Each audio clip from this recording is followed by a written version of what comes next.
nama saya Erwan Imran Marpaung dengan NIM 2507055. Pada kesempatan kali ini saya akan mewawancari teman saya yang seputar agama Islam dengan Mas Hafiz. Assalamualaikum warahmatullahi wabarakatuh. Perkenalkan, nama saya Muhammad Hafiz Putra Rambi. Saya berasal dari Prodi D4 RMIP. Oke Mas Hafiz, saya akan menanyakan beberapa pertanyaan seputar agama Islam Mas Hafiz.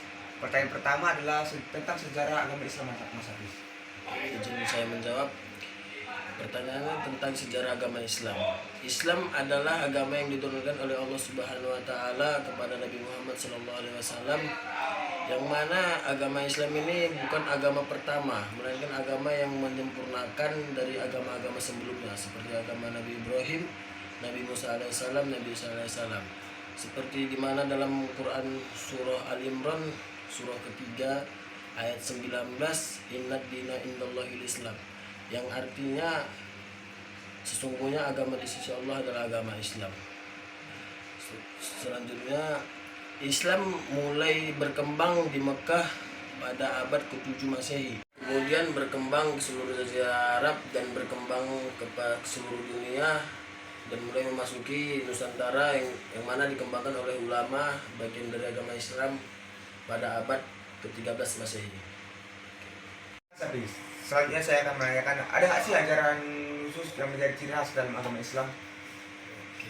Ciri khas khusus Islam terletak pada tauhid, keyakinan bahwa hanya Allah yang satu, tiada sekutu baginya, tiada Tuhan selain Allah. Dalam agama Islam juga ada keyakinan yaitu rukun Islam, yang namanya rukun Islam.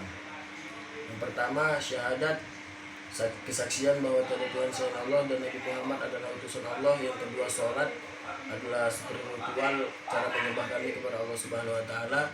Dan yang ketiga itu zakat. Biasanya digunakan zakat itu terbagi menjadi dua dalam Islam. Dan yang keempat puasa Ramadan. Yang kelima haji bagi yang mampu. Dalam agama Islam ciri khas khusus. Selanjutnya saya akan menanyakan, apa alat yang digunakan dalam menjalankan ibadah ada dan apa maknanya? Dalam Islam, alat ibadah memiliki makna simbolik dan spiritual. Al-Quran, kalam Allah, menjadi pedoman hidup. Sajadah lambang kesucian dan kerendahan diri di hadapan Allah saat menghadap Allah, atau dengan sebut sholat, beribadah. Tasbih digunakan untuk berzikir mengingat Allah dengan seperti ucapan Subhanallah, Alhamdulillah, Allah Akbar. Oke, selanjutnya ada ayat wudu untuk menyucikan diri sebelum berdiri menghadap atau beribadah kepada Allah, seperti sholat melambangkan penyucian batin juga.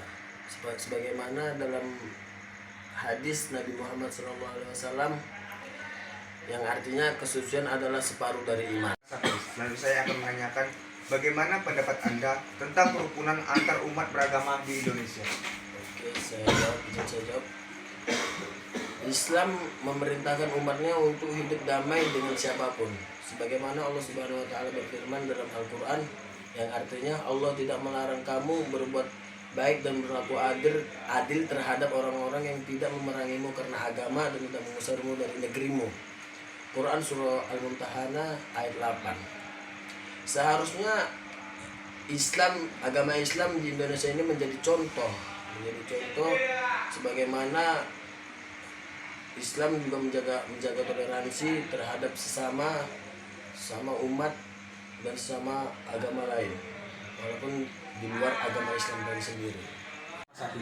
Mas Hafiz sudah mengatakan bahwa agama Islam itu mengajarkan tentang kerukunan antar agama. Bagaimana agama Islam itu upayanya untuk mencapai kerukunan itu, Mas Hafiz? Upaya yang bisa dilakukan antara lainnya menanamkan sikap saling menghormati antar umat beragama, dialog antar agama untuk menumbuhkan saling pengertian, pendidikan karakter Islami agar umat memahami Islam sebagai rahmat bagi seluruh alam, atau disebut dengan rahmatan lil alamin, menolak kekerasan dan memprovokasi atas nama agama. Sebagaimana kita harus meneladani sifat Rasulullah SAW yang dikenal penuh kasih dan adil terhadap semua golongan. Itu kayak upaya yang bisa dilakukan, memahami kayak. Baiklah Mas Hafiz, selanjutnya saya akan menanyakan tentang hari-hari besar yang ada dalam agama Anda, Mas Hafiz?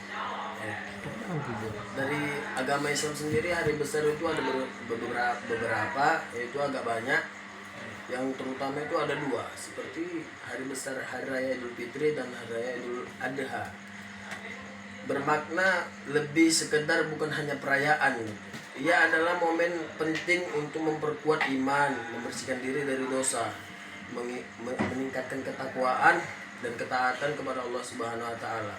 Merenung dan juga merenung, bersyukur dan mempererat silaturahmi antar sesama dan menegaskan identitas sebagai agama Islam atau Muslim sendiri kan. Juga mengesahkan Allah Subhanahu wa taala, bukan hanya tentang pakaian baru atau kesenangan duniawi, melainkan kemenangan spiritual seperti setelahnya ibadah puasa sendiri, puasa Ramadan yang dirayakan yaitu Hari Raya Idul Fitri. Ya. Baik Mas Hafiz, terima kasih atas waktunya yang saat ini Anda berikan kepada saya. Mungkin di lain waktu kita dapat berbincang-bincang lagi lebih dalam nih Mas Hafiz. Oke Mas Wandi, terima kasih. Saya juga terima kasih karena sudah mempercayai saya sebagai narasumber hari ini. Oke, mungkin ada waktu kita bisa berbincang-bincang lagi, belum waktu ya. Baiklah Ibu, mungkin cukup sekian video wawancara kami pada hari ini. Mungkin banyak kurang lebih yang pada video kami ini. Saya mohon maaf. Saya Erwandi Muhammad Pau, mohon undur diri. Saya Muhammad Habib Rambe, undur diri. Assalamualaikum warahmatullahi wabarakatuh. Shalom, terima kasih Bu.